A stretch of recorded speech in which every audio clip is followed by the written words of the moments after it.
So, and a lot of the presidential candidates have been talking about their opinion on banking regulation, and I was just kind of wondering what your guys' opinions are, mainly kind of thinking about Glass-Steagall and dodd-frank. Would you want Glass-Steagall to be reinstated? Do you think dodd-frank has worked in the past? And kind of what your opinions are. I think Glass-Steagall should be reinstated because I think it was like first introduced maybe like in the 1930s or a while back, and for like a solid 50, maybe even 80 years, it was, I think it was 50 years, there was like no big recession, nothing, no bad major consequences from Glass-Steagall, whereas whenever Dodd-Frank was introduced. I mean, Dodd-Frank was in response to the 2008 Great Recession. Yeah. So in a sense, even though it's of course not as aggressive as Glass-Steagall when it comes to regulating banks, it certainly did suppress the problem to a degree at least. So you'd be for both Glass-Steagall? Probably. I mean, if you look at it, Glass-Steagall, she's right. Like normally in an economy, you're going to have ups and downs by default. Only when you get major drops is it because some sort of infrastructure is abusing its liberties. So yeah, the Glass-Steagall Act, because of its rigor and its design, could be the key to controlling and locking up banking liberties that have triggered consequences in the past that are not favorable. What were you saying? Oh, no. You can finish. I was going to say though, another option could be as well to exterminate, in a sense, the security banks find, along with other corporations, organizations, about being bailed out by the government. By removing that security, they're going to, either unless they're suicidal, they're going to be more inclined to not take such radical risks that would not only risk the people that are affected by them, but also their own constituents. So that's also a solution that could be considered. Glass-Steagall, basically breaks up big banks, and we got rid of it in I think we got it in Mr. Clinton's, during Mr. Clinton's presidency. Is Clinton? Yeah, it was Bill Clinton. He's the one who legit did that. Yeah. Incredible, isn't it? We got rid of it, and now the banks are too big to fail is the term. And so what happens now is with the Great Recession, when the banks failed, the government bails them out because they're too big. That if they did fail, it'd be really bad. Yeah, so the the banks concern would can't now just be not be there anymore. If you have a bunch of small banks, because they get broken up, then if one fails, then you don't experience the same consequences as if you have JP Morgan worth $2.5 trillion collapsing suddenly. So the thing about Glass-Steagall is that it makes the banks less efficient because the banks can't be worth $2.5 trillion like JP Morgan, and when they can't be that big, then the result is that they can't invest in building entire countries basically like JP Morgan does.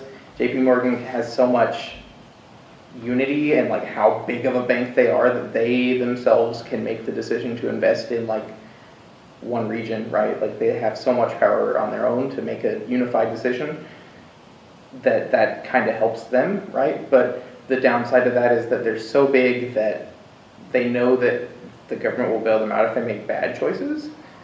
And so that creates the perverse incentive to take risks that aren't acceptable, like we saw with the housing bubble before the Great Recession. And that's why this came up, is Bernie's trying to put a modified version of Glass-Steagall back in, because I think Glass-Steagall was only 27 pages long, and that doesn't work anymore. Yeah, compared to Dodd-Frank. Dodd-Frank's about it's in its 8 pages. A lot. Everyone I reviewed it at least. The summary for crying out loud for Dodd-Frank was already 50 pages. So yeah. Well, kind of the one problem I have with kind of the government regulation of banks is people are kind of turning around when Wall Street was kind of bailed out and a lot of the banking industry was bailed out, people are kind of blaming it on capitalism. And I think capitalism, that wasn't really, if the government bails out the banks, that's not really capitalism. Capitalism is if you just let the banks fail. Yeah. That's government favoritism, that's corporatism, that's not exactly capitalism to blame? I mean, if capitalism was... I think capitalism is certainly to blame for the I mean, collapse for them to, like, itself. grow up, but, I mean... Like, and if the government wasn't there, it would have been a lot worse. But I don't Because they think that wouldn't was have been. capitalism if you just bailed them out. That's what I'm saying is without, if it was just capitalism, then they wouldn't have even been bailed out. And when the bank is too big and it fails, that is bad. But if the banks are small and you let them fail, then it's not such a big deal, right? Like, So you want there to be smaller community that's banks what, more? yeah, like break them up, and then if they fail, don't bail them out. But if you're going to have J.P. Morgan or like huge banks just failing, then that's like, you can't just let that happen.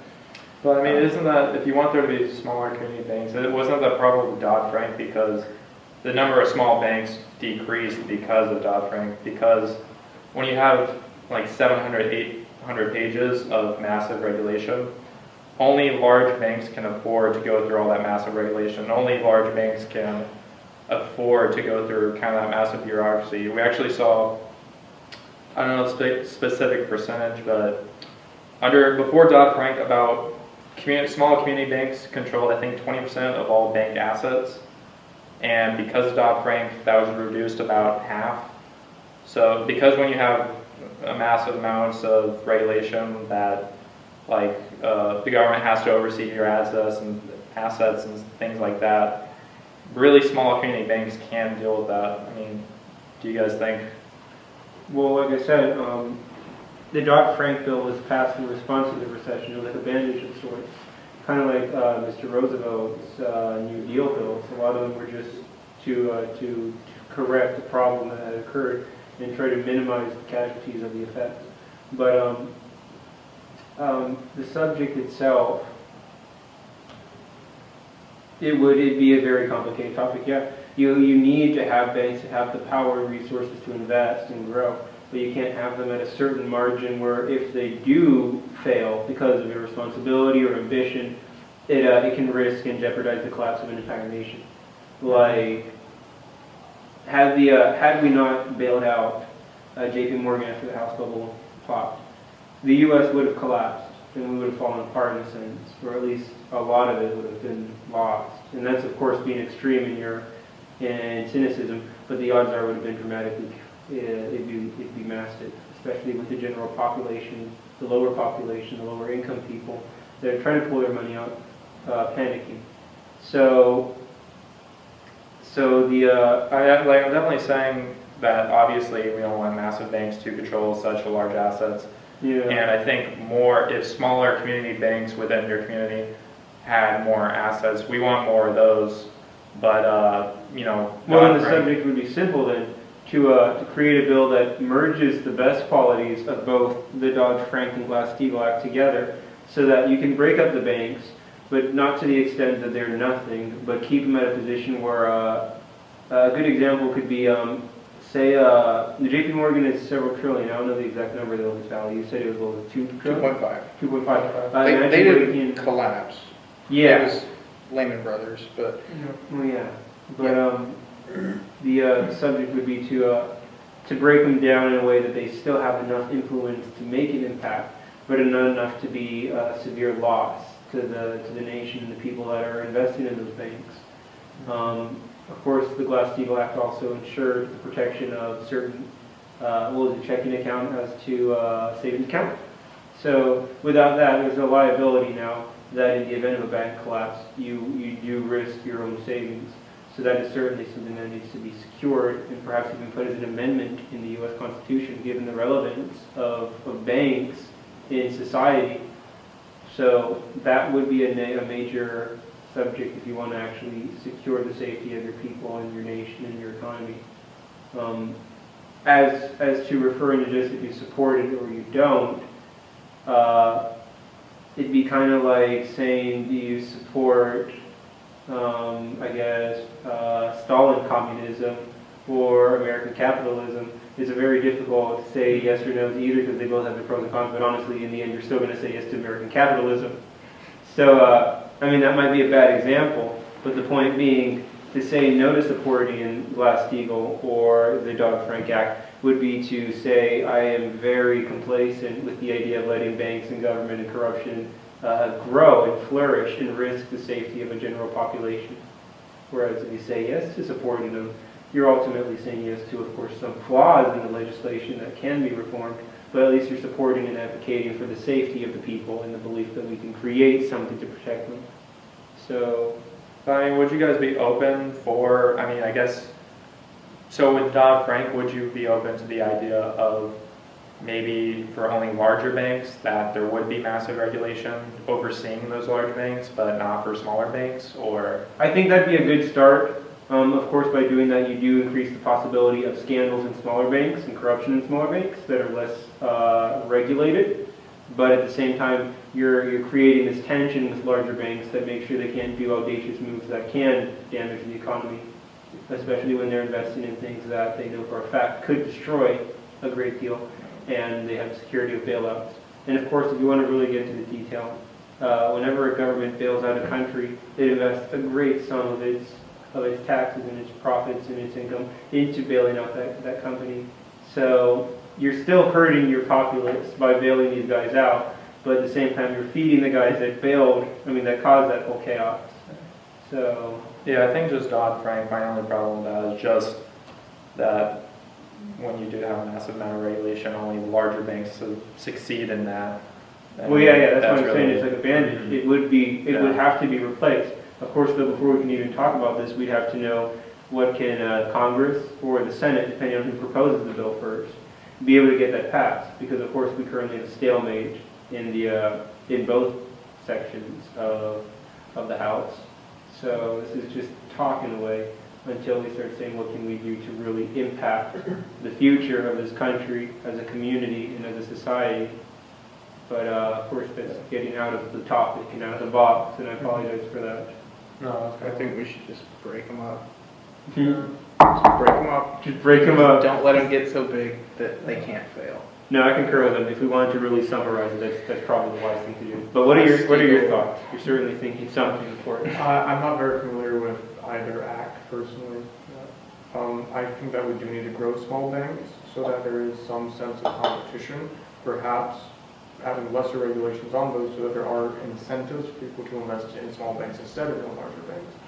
I had another thought, but I've completely forgotten now. I mean, that would be definitely be with Dodd-Frank. The other thing was perhaps maybe create, I was going like a hard drive. If you think of like a large bank as a hard drive, they then create partitions inside that large bank. So it's still incorporated under the same name, but you have separate partitions which handle their own investing, loaning activities, and are independently managed, so that so that the whole structure cannot go bankrupt. Rather, only a single part of it could. That'd be a complete overhaul to the whole system of banking, but 100 years from now.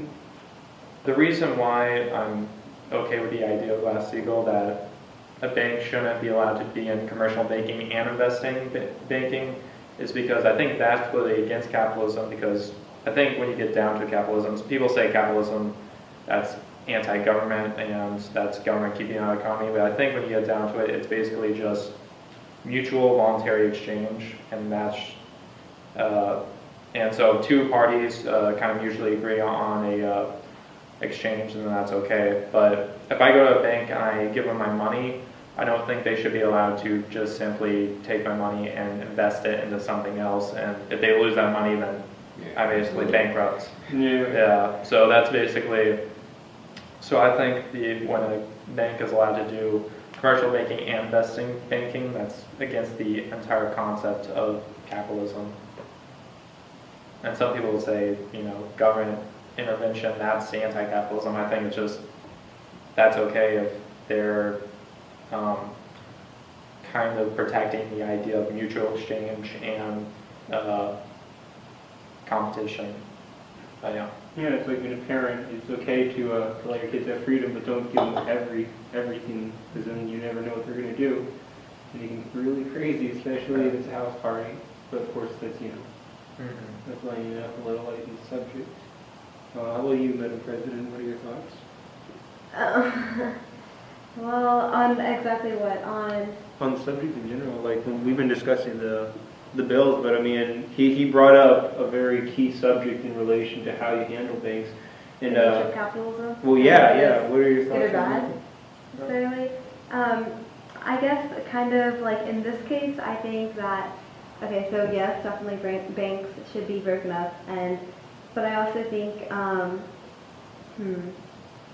don't know, I honestly think that, yeah, like you're saying, dodd-frank is temporary, but I think whenever we like instigate next, it's gonna be a lot different probably than like Glass-Steagall and other things, because the way that like the nature of our economy now is totally different than it was even like at the time of Glass-Steagall and stuff. And so I think we're just going to need like something like this revolutionary that will be able to like already break up the big banks that are already there. Like we're not trying to like keep something from happening. We're trying to like fix something that already happened, kind of. Yeah, I think Glass-Steagall, I mean, there was definitely some kind of pros and cons of Dodd-Frank, and there's definitely, I think, some legitimate criticism. The only reason we got rid of Glass-Steagall was there was a lot of complaints from people in the banking industry saying that, you know, there's a lot of banking companies within Europe that aren't under the same regulations as us, and we can't compete with them, so you have to get rid of this. And I think that's always just a poor argument to just look at, just say another country is not doing this, why are we doing it over here? Because I don't think there's a one-size-fits-all like economic model for every single country.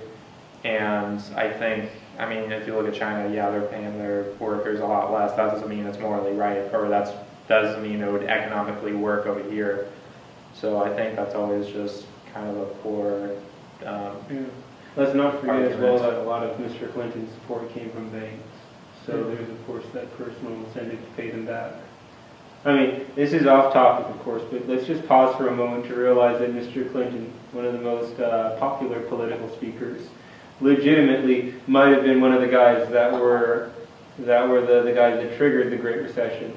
Like, just thinking about it, if you look into the history of the subject, that kind of sucks. But that's off topic, of course. I just wanted to throw that out there. So yeah. I don't know if there's like one person necessarily to blame. Like No, a lot I'm not of saying, people, but like, he will was a say, like, forerunner that oh kind yeah, it was the president, blah blah. It was the president because like that's like the main person in power at the time. That's what happened. I mean, but like, he had power to sign that. He Just said, for yeah, let's get rid of it. Glass-Steagall in the first place, like, makes it where banks can have more power. But I don't think it's his fault. I think it's the bank's fault. It's a mixture. because like he's not like some like connoisseur when it comes to like banks and like economics and stuff. So like. Oh no! I'm just They saying have that he people is that- the president Hillary of the United States, Yeah. and he did receive a lot of funding from banks. It's definitely something that he probably Yeah. regrets now, but. Probably not. I'm actually thinking he's I mean, he's secure. He's good for life, and everyone loves him. So his history is set.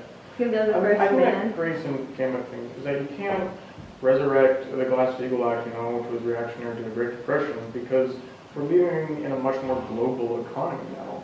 And I think that there is a lot of credibility to the fact that if we have too strict regulations on banks, then we'll start investing in the Cayman Islands or in German banks, which happened a lot before 2008.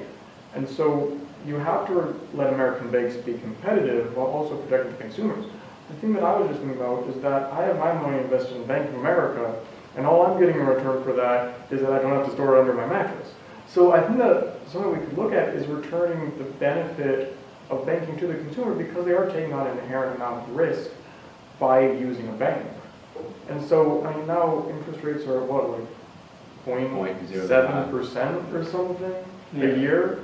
Which, I mean, unless you're investing millions, you're not getting a lot of return on investment there.